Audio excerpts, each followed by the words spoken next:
The appeal of conspiracy theories. According to a poll from Fairleigh Dickinson University, over half of American adults believe in at least one conspiracy theory. And though subscribing to conspiracies is more rampant in some personality types and social demographics than others, false narratives of one form or another are held by people across all racial, economic, and political backgrounds. In an age when access to information from legitimate sources are only a click away, why are conspiracy theories still so prevalent? What makes them so appealing?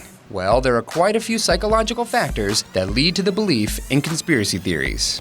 In the game of survival, the human mind has become hardwired to believe in intentional causality. If you hear a rustling noise in the bushes, it's a safer bet to believe that it's a threat rather than presume it's just the wind. Dismissing the noise may lead to danger, but believing that there is a threat means you'll take action to avoid harm, regardless if there's something actually there. So in some ways, we have evolved to err on the side of paranoid belief. Another major factor is human beings' superior pattern processing. As a species, one of our greatest strengths is our ability to find meaningful patterns in the world around us and to make causal inferences. Pattern processing is at the heart of our ability to use language, understand and navigate our environment, and project future outcomes. But identifying patterns is an automatic process of the mind, and therefore can lead to the formulation of false patterns. This is the reason we see faces in inanimate objects, create relationships between events that are really just coincidence, and is a contributing factor to why we believe in conspiracy theories.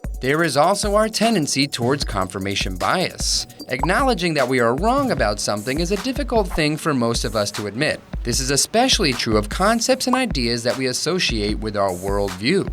These are ideas that we strongly connect with, and admitting that they are incorrect can feel like we are admitting that there is something wrong with us personally. This leads us to give more weight to evidence that supports what we already believe, and ignore evidence that contradicts those beliefs.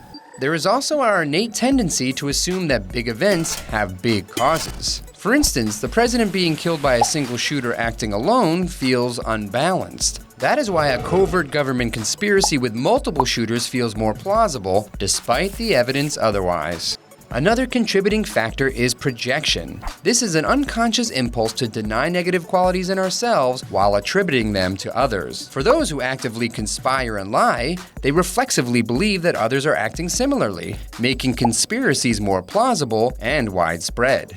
In general, people don't resort to lying unless they feel weak or powerless, which brings us to our last conspiracy generator. All of these factors become more exacerbated at times when we feel powerless or when our lives and the world around us seem out of control. Fear jumpstarts our amygdala and directs our brain to assess the situation, take stock of the patterns around us, and seek out a remedy. We are desperately looking for a way to restore our sense of agency, and we'll convince ourselves we know what is going on, even if that means reassuring ourselves with a narrative that has no basis in fact.